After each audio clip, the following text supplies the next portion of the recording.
Le mythe de la création, le point de vue métaphysique.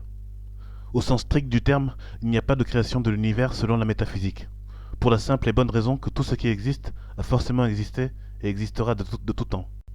Rien ne se perd, rien ne se crée, tout se transforme, ce qui veut dire que rien ne peut par son essence même être créé ou disparaître. Seules les formes changent, se modifient, se transforment, mais l'essence reste toujours et éternellement la même.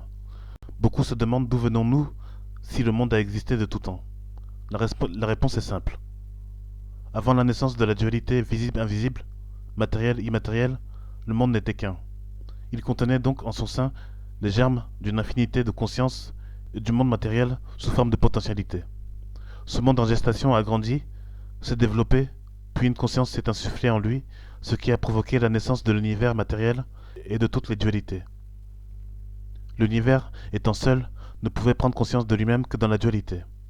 Cette prise de conscience entraîna, pour toutes les infinités de conscience, une perte de contact avec l'état divin inconscient. L'univers est donc en éveil et en expansion perpétuelle. Nous verrons plus tard pourquoi le monde invisible et immatériel existe nécessairement. Le point de vue athée. Pour les athées, Dieu, considéré comme un être suprême, le créateur et le maître de tout l'univers, n'existe pas. Un tel Dieu est une pure création des hommes. Une création visant à endormir et à consoler les malheureux, les pauvres et les faibles. L'univers se serait créé de lui-même et aucune force naturelle ne sous-tendrait et ne se tiendrait derrière lui.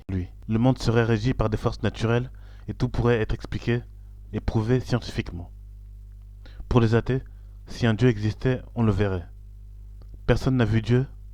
De plus, si un Dieu existait, il n'y aurait pas tout le mal, toutes les injustices et misères qu'il y a sur terre.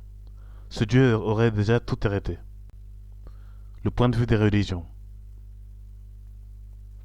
Selon les trois religions monothéistes, un Dieu incréé et tout-puissant aurait créé le monde, l'univers et tout ce qui le constitue. Ce Dieu serait la cause première de toute chose. Selon l'islam, Dieu est le créateur de toutes choses et de toutes choses il est le gardien. Coran 39-62. Selon la Bible, au commencement, Dieu créa le ciel et la terre.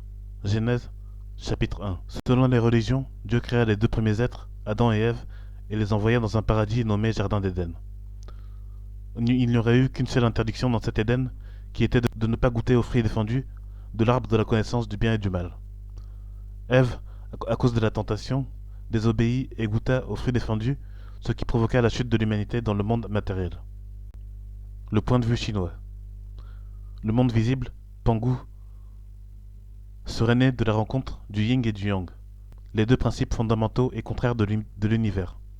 De la rencontre du yin et du yang s'est formé un énorme œuf cosmique qui s'est développé pendant des milliers d'années, environ 18 000 ans, et étant arrivé à maturité, Pangu a décidé de sortir de l'œuf et s'est servi de la hache pour briser l'œuf cosmique. Cette action de Pangu a provoqué la création du ciel et de la terre, des galaxies, de l'univers, des éléments, terre, eau, air, feu, et de toutes les dualités qui constituent le monde visible. Commentaire de ce mythe. Quelques définitions préalables. Le monde réel. Il désignera le monde antérieur à la création du monde visible et qui englobe encore ce monde. Le monde illusoire. Il désignera le monde visible issu de la rencontre du yin et du yang. Selon le mythe chinois, nous vivions tous dans un état de béatitude, un jardin d'Éden de toute éternité. Ce monde réel étant seul, s'est accouplé par l'intermédiaire de ces deux pôles qui sont le yin et le yang, ce qui a formé un œuf qui dans sa gestation a créé un autre monde, le monde de l'illusion. Ce monde illusoire présent dans cet œuf et étant arrivé à maturité ne pouvait éclore que par le fait d'une conscience individuelle qui s'était insufflée en lui. Un peu comme quand la conscience est insufflée dans le corps d'un enfant juste avant la naissance. Cette prise de conscience individuelle, aussi connue sous le nom de Big Bang, a provoqué pour tous la chute dans le monde matériel. En effet, la conscience cosmique du monde réel est constituée d'une infinité d'âmes individuelles.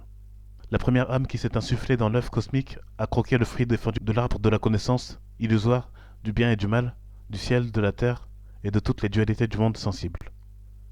Conclusion. L'approche métaphysique converge avec l'approche taoïste, mais aussi avec d'autres grands mythes panthéistes ou animistes que nous n'avons pas étudiés dans cette vidéo. Ces approches refusent le mythe de la création du monde par un Dieu tout-puissant ou par un phénomène ex nihilo appelé Big Bang.